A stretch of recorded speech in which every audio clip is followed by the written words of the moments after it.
Christmas এসে গেছে, তাই আমরা চারিদিকে দোকানে কেকের ছড়াছড়ি দেখতে পাচ্ছি। কিন্তু এই কেক যদি আমরা বাড়িতে বানিয়ে নিই তাহলে তা সস্তাও হয় এবং খেতেও কিন্তু অত্যন্ত সুস্বাদু হয়। আর কিভাবে দোকানের মতন একই রকম স্পঞ্জি কেক বানিয়ে নেওয়া যায় তার রেসিপি আজকে আমি আপনাদের সাথে শেয়ার করব। আপনারা দেখে বুঝতেই পারছেন কেকটা কত স্পঞ্জি হয়েছে, একদম পারফেক্ট দোকানের কেকের মতো হয়েছে। তাহলে স্কিপ না করে পুরো ভিডিওটা দেখুন। আমি প্রথম থেকেই কেকের পরিমাপ, পরিমাণ এবং এইরকম কেক তৈরি করার নানান রকম টিপস ভিডিওতে দেব, তাই স্কিপ করলে বন্ধুরা আপনারা পুরো ব্যাপারটা জানতে পারবেন না। আমি এর জন্য একটা কলা নিয়েছি, কলাটাকে আমি ম্যাশ করে নিচ্ছি। এর সাথে দিয়ে দিয়েছি আমি 200 গ্রাম ডাস্ট করা চিনি। এবারে আমি একটা ব্লেন্ডার দিয়ে এটাকে ব্লেন্ড করে নিচ্ছি। যাদের বাড়িতে ইলেকট্রিক ব্লেন্ডার নেই তারা হ্যান্ড ব্লেন্ডারের সাহায্যে ব্লেন্ড করে নিতে পারেন, একটু সময় বেশি লাগবে আর কিছু নয়। আর এই পদ্ধতিতেই যদি আপনি কেক বানিয়ে নেন তাহলে কেকটা কিন্তু আমি যেরকম বানিয়েছি ঠিক সেরকমই হবে। তাই অনুরোধ রইল পুরো ভিডিওটা দেখুন। চিনি আর কেকটা ব্লেন্ড করা হয়ে গেছে। এখানে আমি দিয়ে দিলাম 2টো ডিম। পরিমাণটা আপনারা বুঝতেই পেরেছেন। আমি এখানে 100 গ্রাম চিনি, 2টো ডিম আর একটা কলা এখনও পর্যন্ত ব্যবহার করলাম।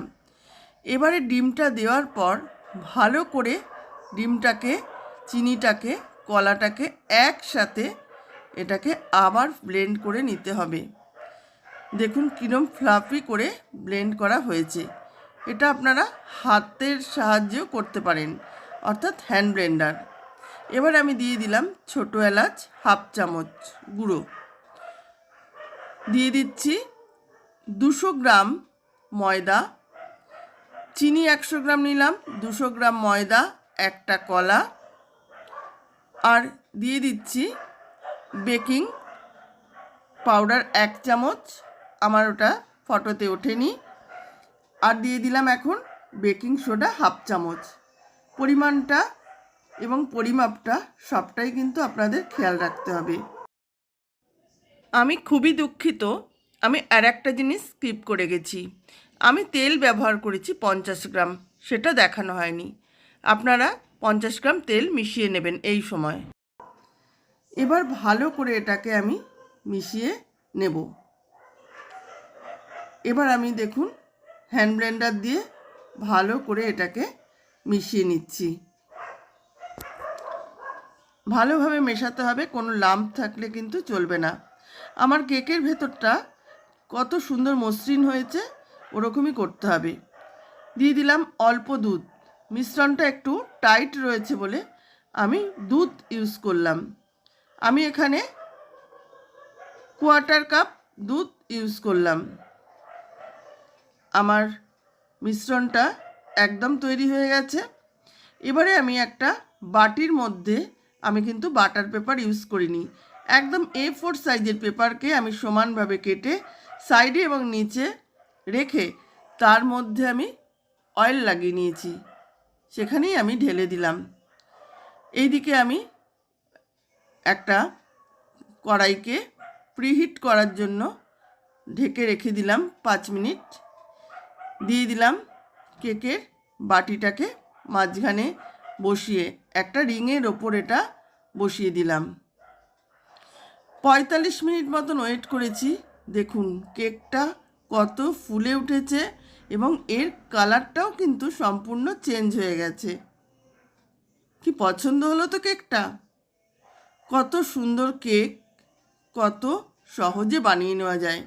আবার বারবার বলছি, পরিমাণ এবং পরিমাপটা কিন্তু জরুরি। আর একটা কথা, আমি এদিকে চারিদিকে পেপার দিয়ে দিয়েছিলাম বলে কেকটাকে কিন্তু আমাকে উল্টে তুলতে হলো না, সহজেই উঠে এলো। আমি কাগজটা ধরে টানলাম, কেকটা উঠে এলো। তাই আপনারা যখন কেক বানাবেন এরকমভাবেই যদি কাগজ চারিদিকে দিয়ে বানান তাহলে চারিদিকে লেগেও থাকবে না, সহজে উঠে আসবে, ভেঙে যাওয়ার চান্স থাকবে না। এবারে আমি কেকটাকে রাখছি, দেখুন কত স্পঞ্জি কেক তৈরি হয়েছে। এই রকম যদি আপনারা কেক বাড়িতেই বানিয়ে নেন তাহলে তো দোকানে যাওয়ার প্রয়োজনই নেই, টাকাও অনেক বেঁচে যাবে আর স্বাস্থ্যকরও, এবং আপনাদের মনটাও খুশি হয়ে যাবে। তাই বন্ধুরা, যারা ভিডিওটা দেখলেন তাদের অসংখ্য ধন্যবাদ। সবাই ভালো থাকবেন, সুস্থ থাকবেন। আমি কিন্তু এখন পরপর কেকের রেসিপি নিয়ে হাজির হব। নানা রকম কেক শিখতে চাইলে আমার চ্যানেলটাকে ফলো করতে হবে। তাই এখনও যদি সাবস্ক্রাইব না করে থাকেন তাহলে অবশ্যই সাবস্ক্রাইব করে নিন। ধন্যবাদ সকলকে।